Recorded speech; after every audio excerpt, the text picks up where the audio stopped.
light.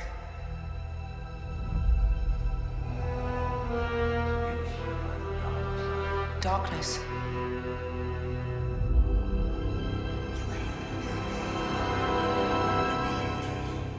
A balance.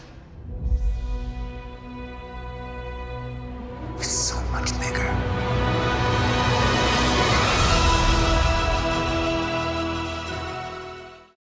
Given those words from Luke Skywalker in the Episode 8 teaser trailer earlier this year, I've argued in a number of previous videos that Luke will attempt to move away from the failed philosophy of the Jedi and towards a new conceptualization of the Force in Episode 8.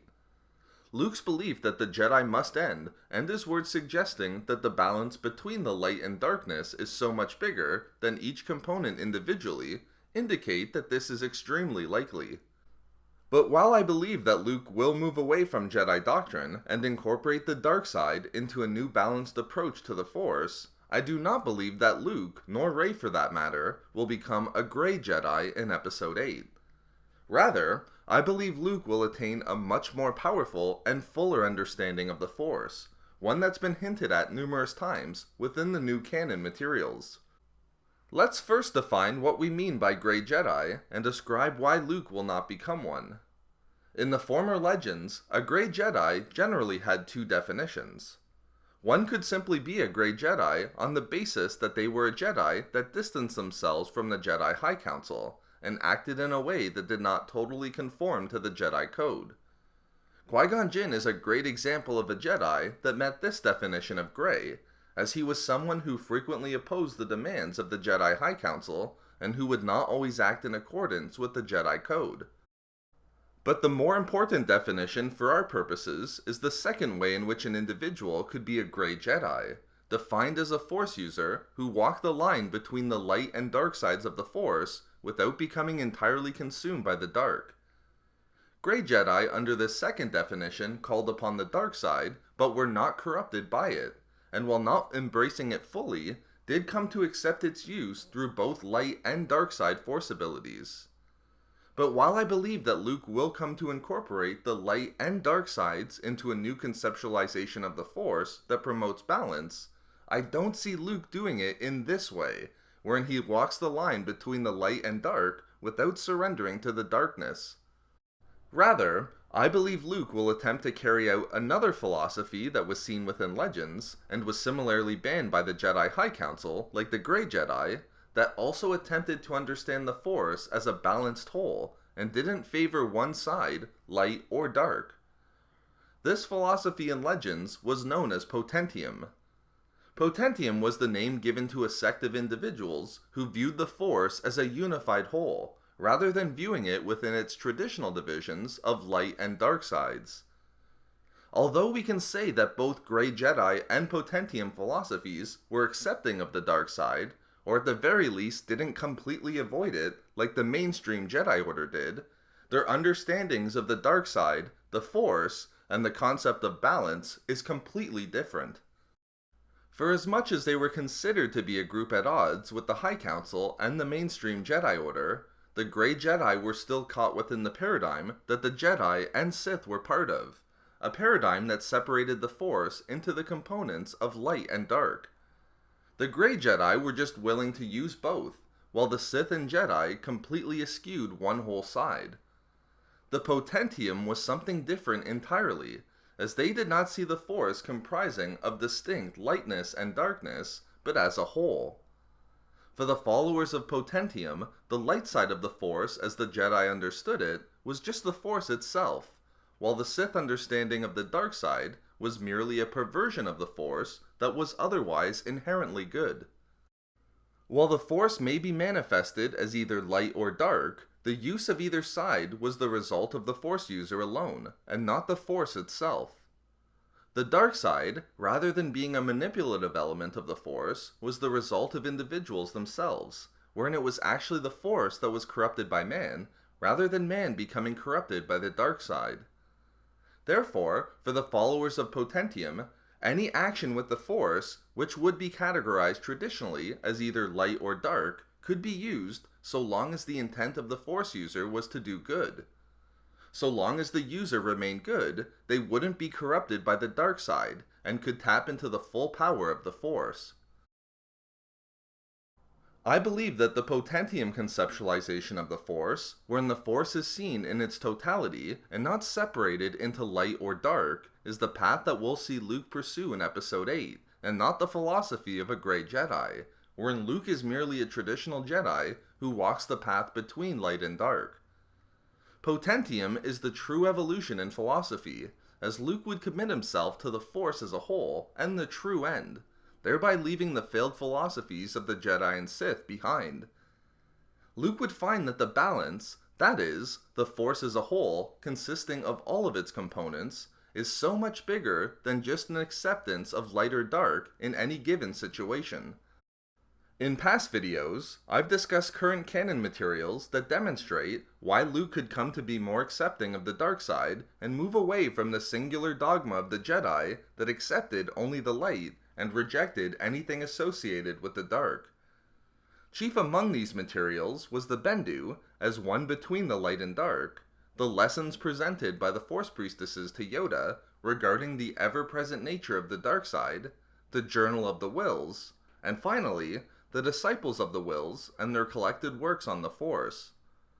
While a lot of these materials can be interpreted to suggest that Luke will be a Grey Jedi, I believe that these canon materials also promote the Potentium understanding of the Force, where the Force is primary and is viewed as a whole, not reduced down to its components. Take, for example, the two passages from the Journal of the Wills that have been introduced into the current canon, the first from the Force Awakens novelization, and the second from Aftermath Empire's End. In the first passage, we see that the differences between the light and dark must be resolved through grey and refined Jedi sight.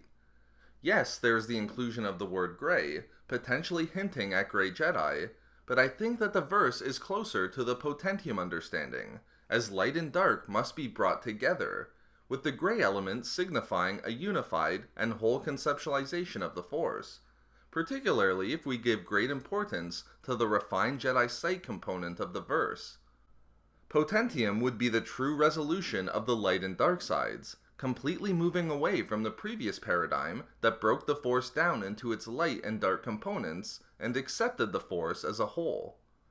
I believe this works well for the second verse from the Journal of the Wills from Empire's End, as again, we see that the journal gives primacy and importance to the Force alone, not the light and not the dark, but the Force as a whole in its totality. The Potentium conceptualization of the totality of the Force is greatly seen within the collected poems, prayers, and meditations on the Force, edited by a member of the Disciples of the Wills, which was recently introduced into the canon through the Guardians of the Wills novel by Greg Rucka. Again, I won't break down each of the poems extensively because I've already done that previously in a video entitled Balance, Luke's Dark Side Evolution by the Disciples of the Wills. But so many of the collected works signify a conceptualization of the Force that mirrors the beliefs of Potentium, and which could influence Luke to adopt a similar path in Episode 8. For example, we see works that promote the idea that the Force as a unified whole is the object for devotion and commitment, not singular theories regarding just the light or solely the dark. Excerpts such as, "That which surrounds us binds us. In our connection to one, all is connected. This is the truth of the Force, no more, no less. We are one together." Or, "I perceive in all things this truth, that we are forever bound to the Force, and that the Force forever binds us together." We see the Potentium philosophy emerge from these sacred texts regarding the Force. That is, that the Force as a unified whole is what is most important. Other works demonstrate how one who follows the Force must be prepared to accept a path that travels through the entirety of the Force, with the potential to follow the light and the dark. A simple poem merely states, "Where you see darkness, I see stars." But this is practically the Potentium belief reduced to a 7-word metaphor.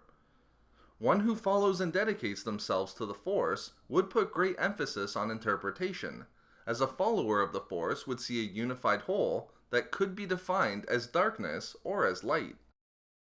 Other entries are just as important in demonstrating why Luke might pull from these collected works to adopt the Potentium approach to the Force, but I would be remiss to not mention that the Guardians of the Wills on Jedha, inclusive of Chirrut himself, believed in a philosophy of the Force that was practically Potentium, and the rejection of the Grey Jedi point of view.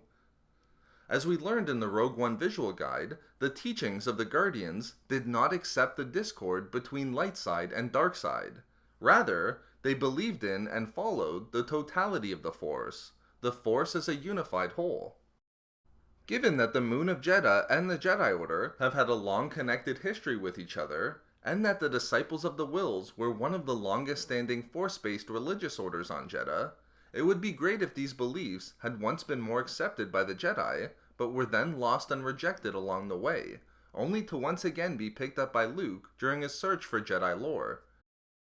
Nonetheless, I believe that Luke will adopt a conceptualization of the Force that is closer to the beliefs of Potentium than they are the Grey Jedi, choosing to commit himself to the Force in its totality, rather than its singular components of light or dark.